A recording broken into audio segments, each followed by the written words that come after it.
Kunin po natin sa verse ng Lucas 2:14. Ito po yung key verse na nais po ng Lord na sabihin sa atin o sa pamamagitan ko, ito po yung binigay sa aking verse. Sabi po sa Lucas 2:14, luwalhati sa Diyos sa kataas-taasan at sa lupa'y kapayapaan sa mga taong kinalulugdan niya. Bago po ako magpasimula, binabati ko po muna pala si Pastor Chris, Mr. Cherry, at yung lahat po ng mga nasa live stream, at maging po si Tatay Bishop Recamba, at sa lahat po ng mga leaders po, binabati ko po kayong lahat, mapagpala pong gabi sa ating lahat. Ayan po, ulitin ko po yung key verse po, Lucas 2:14, luwalhati sa Diyos sa kataas-taasan at sa lupa'y kapayapaan sa mga taong kinalulugdan niya. Yan, sabi po dito, yung para po masabing rooted and built up in Christ, dapat po nandito po yung salitang nakikita po sa atin yung naluluwalhati ang ating Panginoon. Tama po, ibig sabihin nakikita sa atin na dapat naluluwalhati ang Panginoon sa lahat ng ating mga kinikilo, sinasalita at pinapakita. Amen? At anong masabi dito sa key verse na ito? At ang ating mga pamumuhay ay laging mayroong kapayapaan. Ayun po yung makikita sa isang mananampalataya kapag nandun po talaga yung pagiging rooted at saka yung pagiging nakatayo kay Kristo. Yun po makikita yung laging ang laging hangat is may kapayapaan. Tapos sigit pa dito ay kinalulugdan daw. So, tanungin po natin yung sarili natin, tayo po ba ay kinalulugdan ng ating Panginoon? Yun po talaga yung unang-unang dapat nating isa-isip bilang tayo ay talagang, tayo naman pong lahat talaga dito is rooted and built up na talaga kay Christ. Tama po ba? Kaya nga po tayo nandito. So, ibig sabihin, titignan na lang natin yung sarili natin kung talaga bang tayo ay naluluwalhati ang ating Panginoon sa buhay natin at lagi bang puro kapayapaan yung ating ninanais at ito ba ay talagang tayo ay kinalulugdan ng ating Panginoon. So, kapag sinabing kinalulugdan, ibig sabihin, lahat ng dapat na mga ginagawa natin is nakikita ng Diyos na karapat-dapat tayo sa paningin niya. So, ayun po yung pinalulugdan. So, yung pinaka-points po ng nais ko pong i-share sa inyo o yung ng Panginoon is God cares about your silent obedience than your loud worship. Amen po? Ano pong ibig sabihin nito? So, ibig sabihin po nito, mas ang Diyos daw ay may malasakit sa mga taong sumusunod ng hindi hayagan, pero sumusunod sa Kanya. Tapos, hindi daw, sabi ito, no? God cares about your silent obedience than your loud worship. Ano ba yung ibig sabihin ng loud worship? Ito po yung hayagan na ginagawa po natin sa paglilingkod sa Panginoon. Katulad po ng mga ito, no?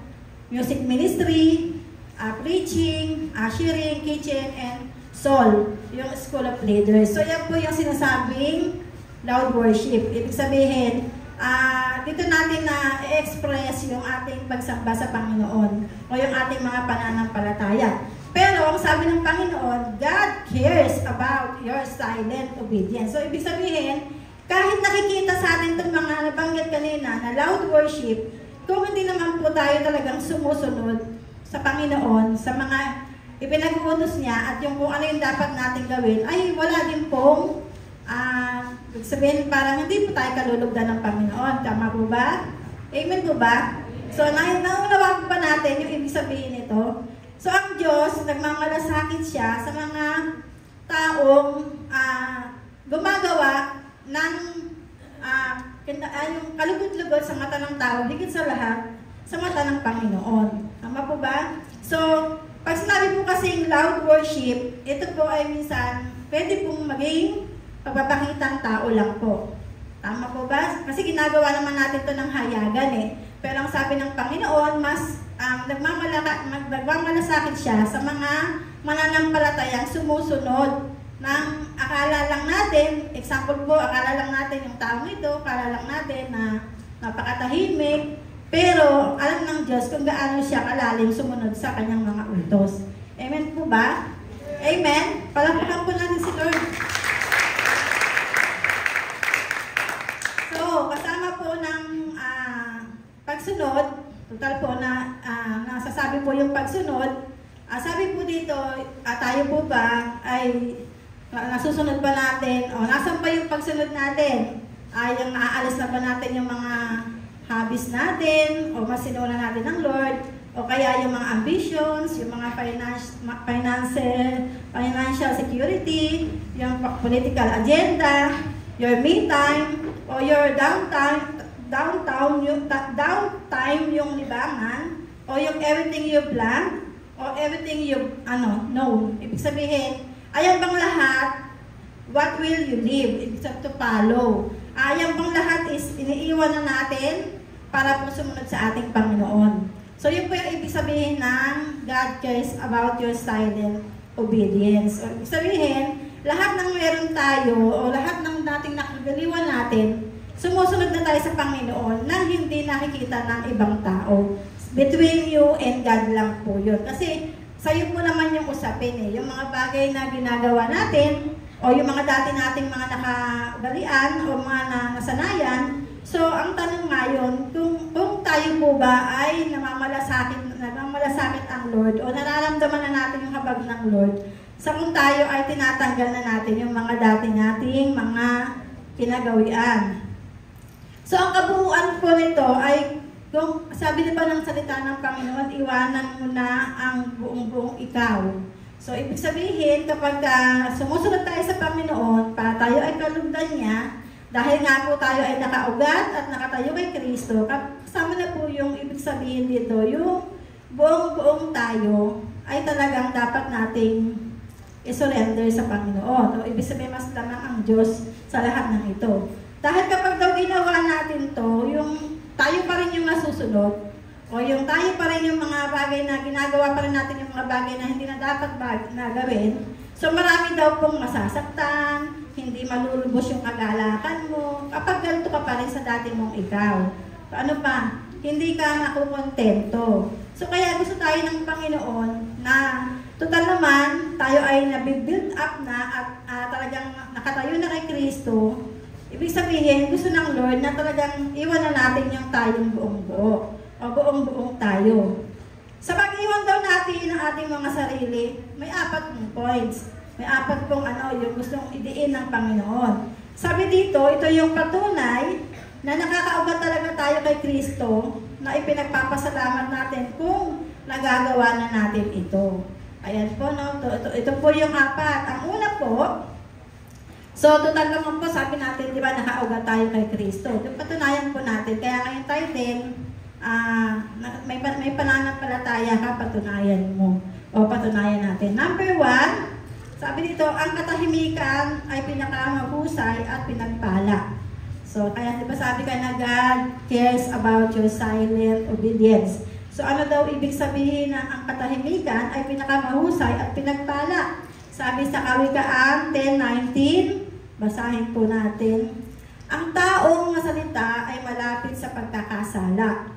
Ngunit ang mapagpigil ng dila ay dunong ang pagkilala. So diyan po nakikilala talagang kung tayo ay nakaugat at nakatayo kay Kristo. Dahil iingatan po natin na basta-basta tayo magsalita, nang maaaring may masasaktan tayo o maaari pong magdulot ito nang baka mawala siya sa church o sa ating samahan sa panambahan.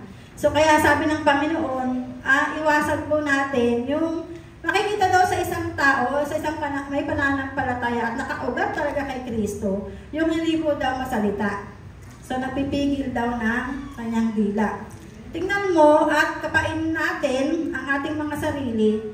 Baka tingin lang natin sa sarili natin is maalam na tayo sa salita ng Panginoon.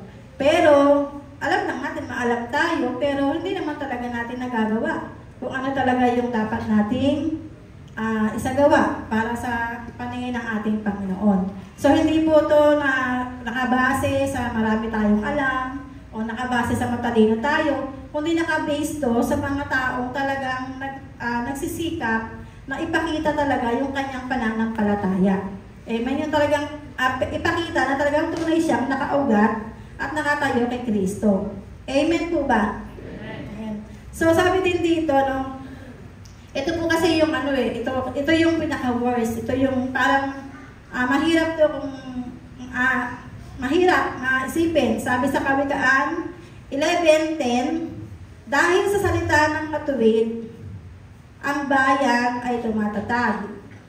Ngunit, sa kasinungalingan ng masama, ang lungsod ay nawawasak.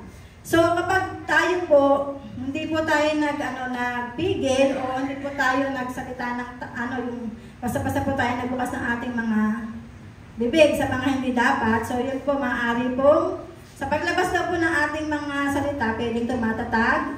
Ang isang katulad po ng church, kapag po daw tayong mga tao na talagang mapag-ingat ng ating mga salita, magiging malago yung church at pwede namang daw mawasak ito. Depende kung paano tayo maglabas ng ating mga salita o ng ating mga pananalita.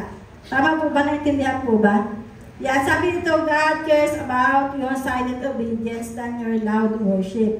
So baka sagana lang po tayo sa pinapakita nating mga ministry sa church na active po talaga tayo. Pero pagkatapos nun, o baka mismo doon sa ministry ginagawa natin, ay talagang iba po yung mga tabas ng ating mga bibig. So parang hindi po tayo nagiging kalugod-lugod sa tao na nakakakita at pwede din po sa Diyos kapag po ganun po tayo. So sabi dito, kahit daw samahan natin ng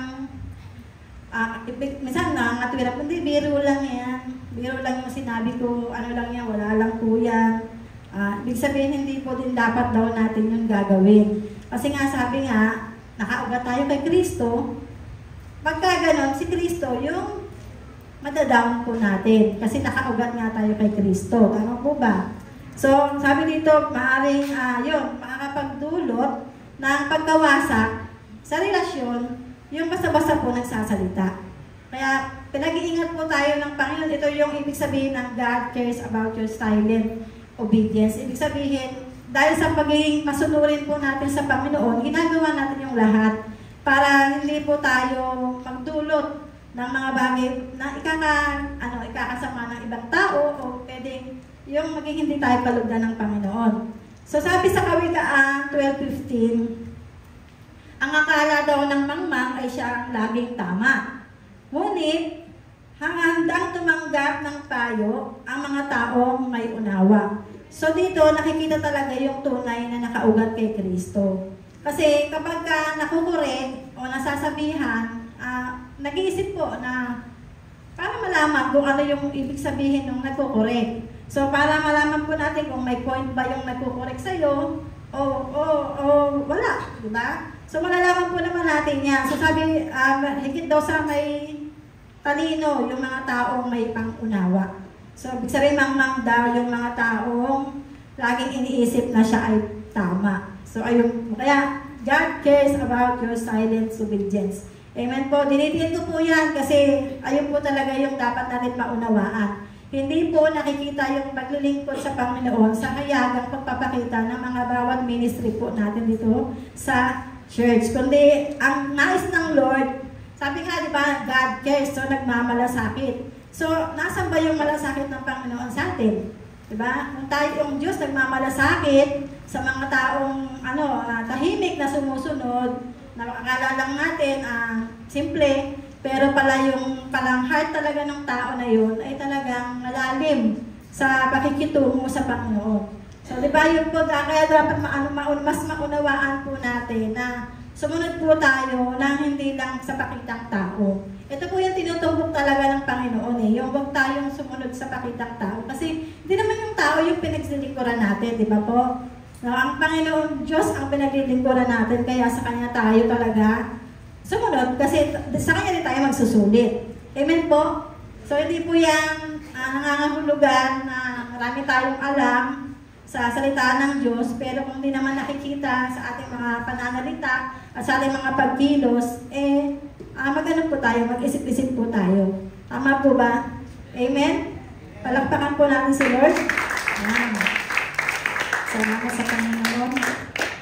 Katulad din po ito ng sinasabi na, kaya sabi ang mga laging nag-isip ng tama. Katulad din po ito ng example ng marami pong mga mayayaman na talagang may degree, pero sabi nito mata-pobre. Ibig sabihin, pag sabi mata-pobre, ito po yung mga tao na nagmamata sa mga taong pobre. Kaya nga po mata-pobre. So, tayo, bilang nakaugat tayo sa Panginoon, dapat unang-una po natin maunawaan na hindi po tayo maging ganito, na maging mata-pobre. Kailangan po talaga nakaugat tayo kay Kristo. Patunayan talaga natin na nakaugat tayo kay Kristo. Yan. Kaya sabi nito, yung mga nalalait, yung mga ang tingin sa sarili, akala napakataas. So, hindi po yung basihan sa pagsunod natin sa Panginoon.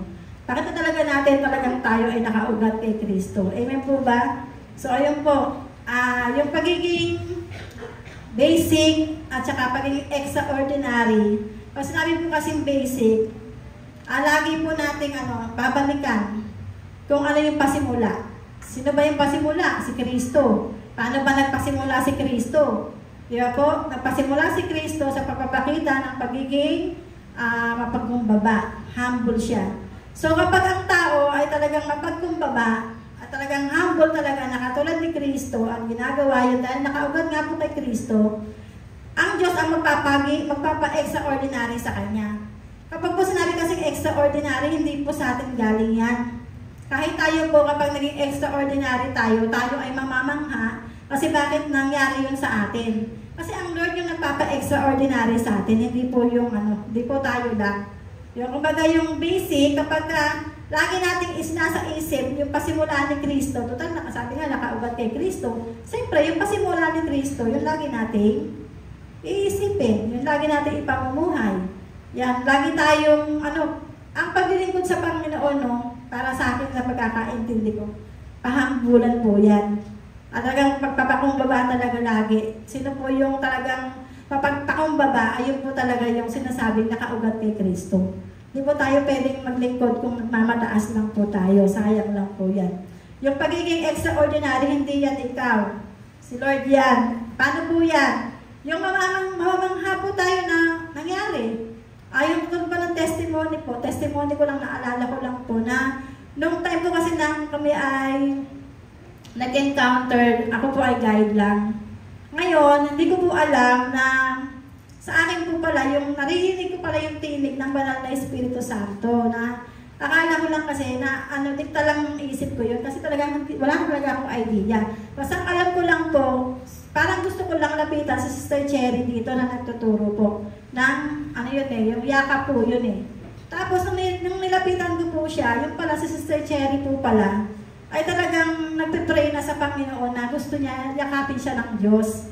Gusto niya maramdaman ng Diyos yung yakap ng Diyos sa kanya. Tapos nung tumayo nga po ako na parang sabi ko, bakit ko siya yakapin? Kasi nagtuturo, nakakahiya. Pero ginawa ko pa rin yun kasi narinig ko nga po yung, maliit na tinig siguro na hindi ko, akala ko lang wala lang. Tapos nayakap ko po siya. Tapos yung binabuka lang po ng bibig ko sa kanya is mahal tayo ng Diyos. Diba sabi niya kasi na gusto niyang maramdaman yung yakap ng Panginoon. So ako po, nung tinestimony po niya yun, po yung puso ko nagala. Kasi isipin yun, totoo, talagang narinig ko pala yung boses ng banal na Espiritu Santo. So ayun po yung patunay na yung pagiging extraordinary po natin, ang Diyos talaga yung magbibigay sa atin. Hindi po tayo yun. Hindi po tayo yung sasabihin natin na tayo, parang akala natin, na tayo, yung extraordinary, hindi po tayo yun. Si Lord yun. Sa Kanya natin makukuha yun. Kaya nga sabi, kapag tahimik lang daw po tayo nagsasalita, makikita natin yung taong mga tahimik, pag nagsalita, talagang may sense. Ibig sabihin, mag-pray pa lang yan, pag hiningan natin ng prayer yan, talagang makikita talaga na talagang may power yung prayer. Pero tahimik lang siya. Diba? Kaya din natin pwedeng musgahan yung tao na nananahimik, hindi palaki po. Pero kay Lord yan, grabe yung yung paglapit, grabe yung malalim na pakikipag-ugnayan sa ating Panginoon.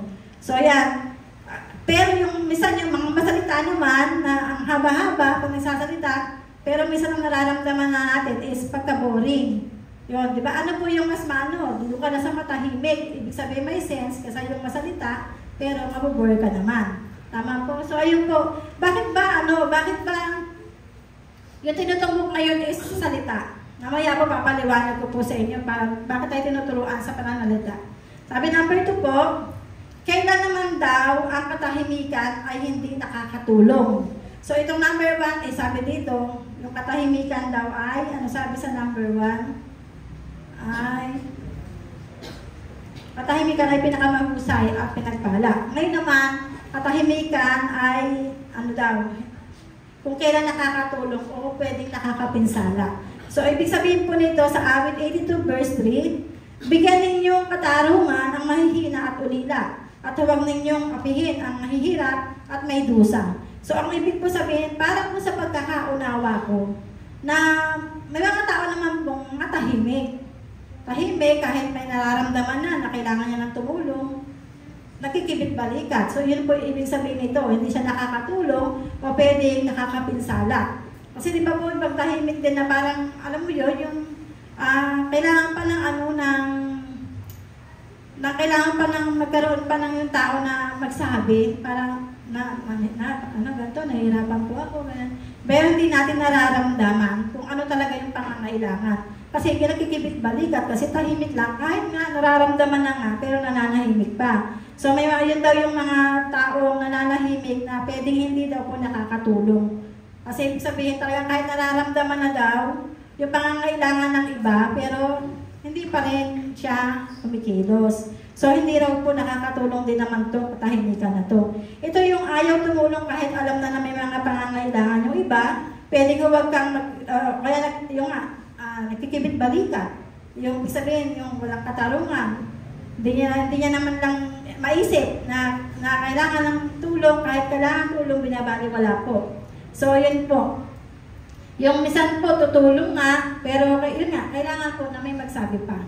Yan, number 3 po, sabi dito, so hindi rin po daw maganda yung tahimik na in a way na, na alam niya na yung may nararamdaman yung iba, pero binabaliwala. So, yun naman yung hindi nakakatulong. At pwedeng nakakapinsala. Siyempre, ibig sabihin nakakapinsala, sa sobrang tahimik, kahit may kailangan ng tulungan, hindi pa magsasalita, ayun, may nangyari na, may napinsala na.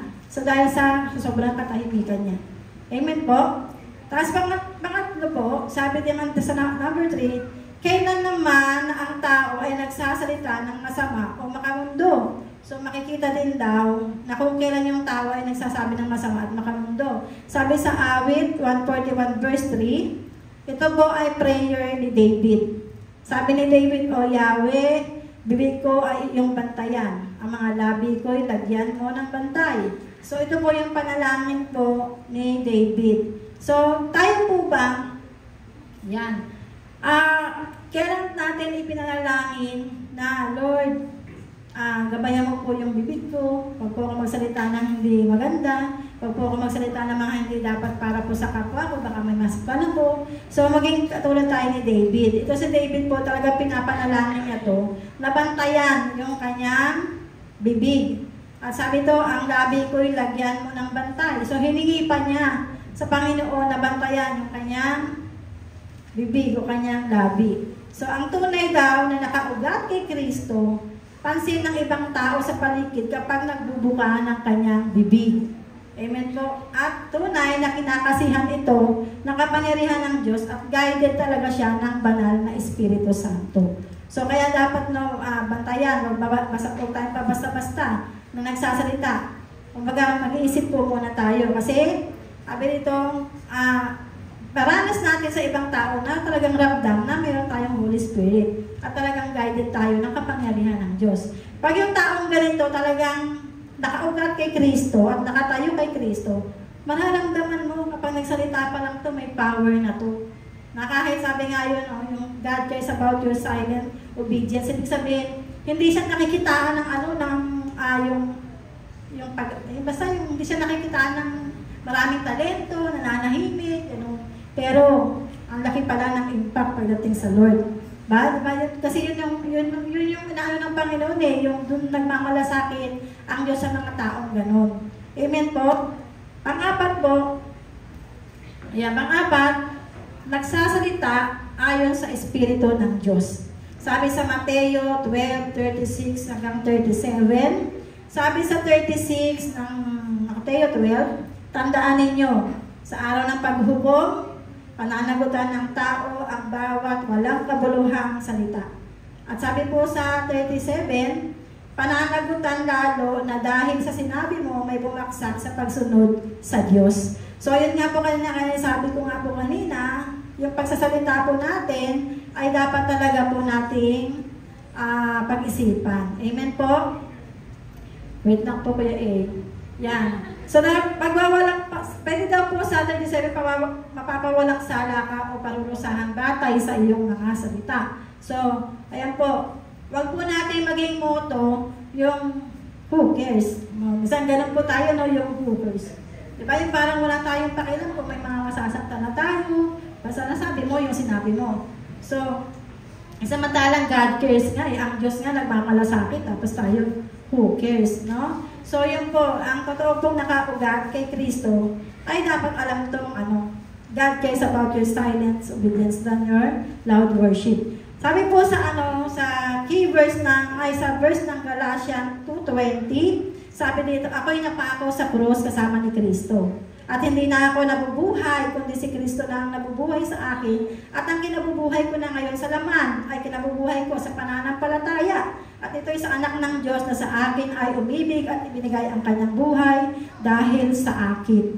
O ibinigay ang kanyang sarili dahil sa akin. So kung papansinin po natin dito, may dalawang pong binanggit dito. Dalawang beses inuulit.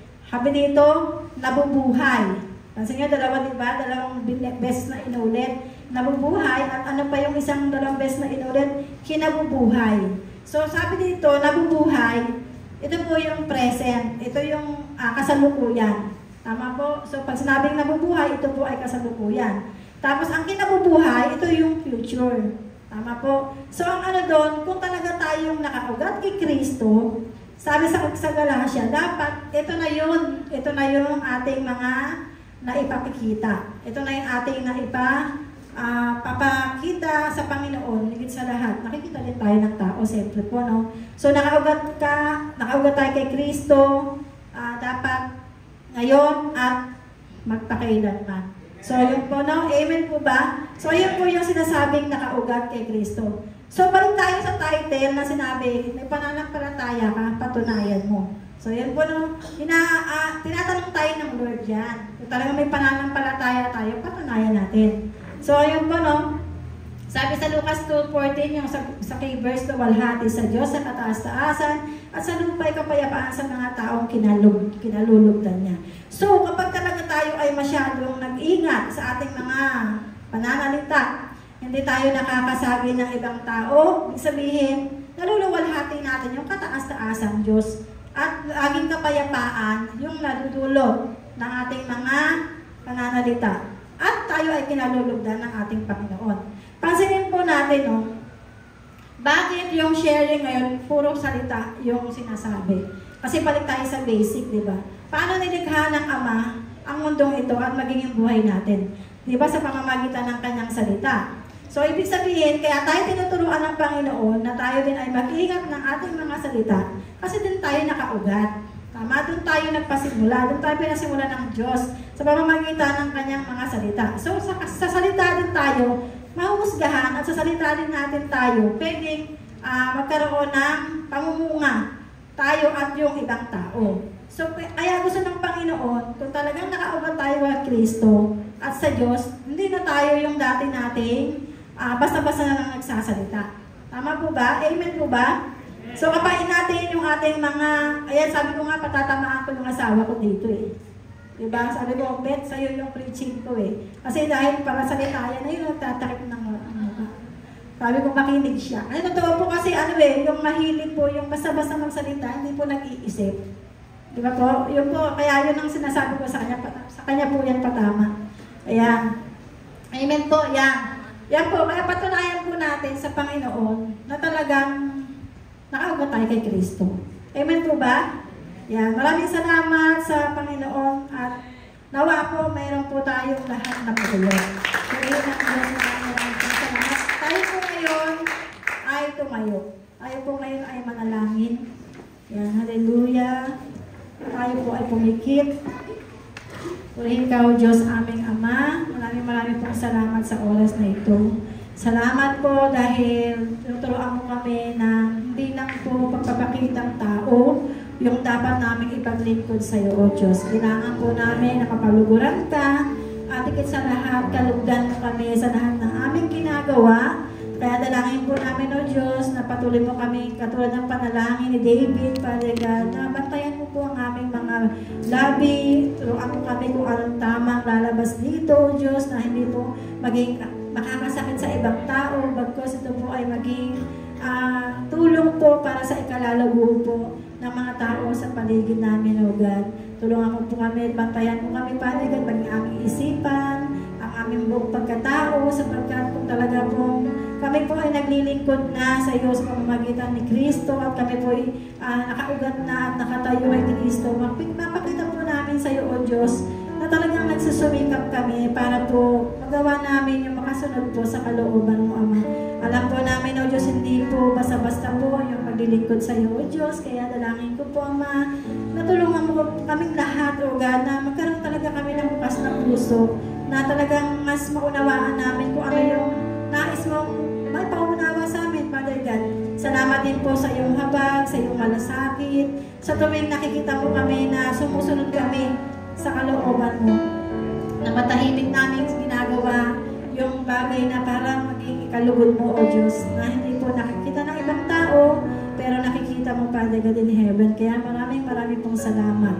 At kung meron po kami ang bawat na sa amin na ministry, Father God, tulungan mo kami, O Diyos, at turuan mo kami na itong ministry na binigay mo sa amin, O God. Hindi po para kami ay magmalaki, Father God, kundi maging humble kami at magpasalamat sa iyo dahil pinagkatiwalaan mo kami sa ministry nito. Na kaya mo kami pinagkatiwalaan, hindi para kami ay magmalaki, kundi para kami ay magamit mo sa iyong kaluwalhatian at mahayag ang iyong kapangyarihan. Katulad po ng paggamit mo kay Pedro at kay Juan, Father God, na talagang amazing yung mga plano mo, na dinala mo si Pedro sa mga mangmang, bagamat si Pedro po ay may pinag-aralan, at si Juan naman po, O Diyos, na mangmang, pero dinala mo sa mga may mga pinag-aralan. Dahil gusto mong mahayag ang iyong kapangyarihan at makita talaga yung pagiging ugat namin kay Kristo. Kaya, Father God, marami pong salamat sa layunin mo. Dalangin ko po, O Diyos, na patuloy mo kami bigyan ng pusong mapagpakumbaba, pusong patuloy na tumatanggap ng mga bagay na pagkakamali, at higit sa lahat, maglingkod na kami sa iyo ng tama, at para mapatunayan namin na talagang kami ay may pananampalataya at talagang kami ay nakaugat kay Kristo. Father God, kung may mga bagay man kami, mga pagkakasalang nagawa na hindi mo naibigan, Father God, at hindi naibigan ng ibang tao, Diyos, patawarin mo kami, O Diyos, at magsisimula kami ngayon na para ayusin, Father God, kung ano yung dapat namin ayusin. Dahil ito yung nais mo, Ama. Salamat din po, O Diyos, sa mga tao na patuloy, na may puso, na sumunod sa iyo, Father God, at maglingkod.